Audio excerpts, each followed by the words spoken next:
चलिए very good evening. अगला question discuss करते हैं हम नोडल एनालिसिस का। 30 वोल्ट की बैटरी लगी है, 10 ओम का रेजिस्टेंस है, 10 ओम का रेजिस्टेंस है, 5 ओम का रेजिस्टेंस है, 5 ओम का रेजिस्टेंस है और 12 एम्पियर का करंट सोर्स है। क्लियर। चलिए आपको निकालना है find the current flowing through A and B, या find the current flowing through, find the current flowing through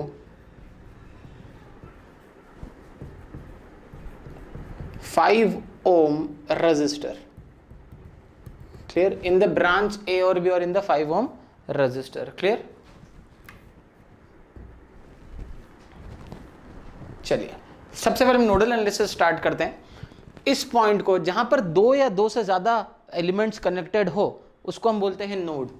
1, 2 और 3, तो 2 से ज्यादा, इसलिए यहां पर इस नोड को मैं नाम दे रहा हूं V1 नोड, इस नोड को मैं नाम दे रहा हूं V2 नोड। क्लियर। सबसे पहले हम KVL लगाते हैं V1 नोड पे, तो लिखने का तरीका होगा V1 माइनस 30, है ना, ये तो आपका रेफरेंस नोड है, डाटम नोड भी जिसको बोलते हैं।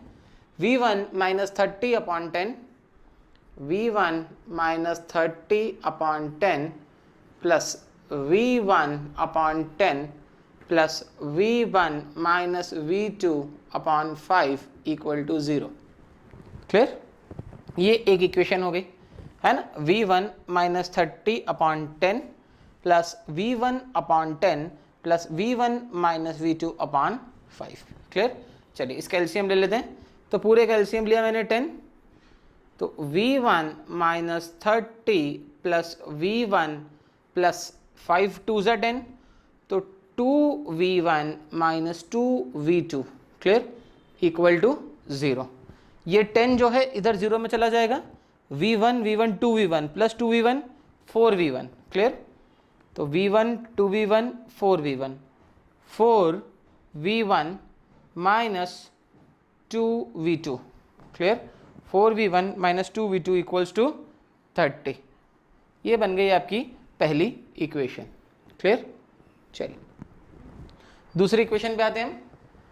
इस नोड पे V2 से स्टार्ट करते हैं, है ना। अब इधर इधर, है ना, और इधर। क्लियर। चलिए V2 से वापस से स्टार्ट करते हैं। अगर कोई करंट नहीं दिया है तो V2 से सारे करंट बाहर की तरफ मानेंगे, इधर भी जाएगा इधर भी जाएगा, पर इधर दे के रखा है। क्लियर। तो यहां से यहां तक नोड लगाऊंगा, तो लिखने का तरीका होगा V2 minus V1 upon 5। Clear. Next V2 by 5 plus V2 upon 5 plus. Clear. ये बाहर जाता हुआ करंट है, ये भी बाहर जाता हुआ करंट है, पर आपको करंट ही लिखना है, तो करंट तो दे के रखा है और अंदर आता हुआ करंट दे के रखा है। क्लियर। तो अंदर आता हुआ करंट है, तो इक्वल टू के दूसरी तरफ लिखूंगा 12। क्लियर। तब यहां से डायरेक्टली, है ना, इक्वेशन बन जाएगी V2 minus V1 plus V2 upon, clear, 5 equal to 12। Clear. तो 12 5 से 60, है ना, तो आ जाएगा माइनस का V1 plus 2V2 equal to 60। Clear. तो हमारे पास में दो इक्वेशंस हैं, दो वेरिएबल्स हैं, हम इसकी वैल्यू निकाल सकते हैं। दूसरी इक्वेशन है हमारे पास में 4V1 minus 2V2 equal to 30। Clear. चलिए हम डायरेक्टली V1 और V2 की वैल्यू निकाल देते हैं। क्लियर। -1 2 एंड 60, सेकेंड है 4 माइनस 2 एंड 30। क्लियर।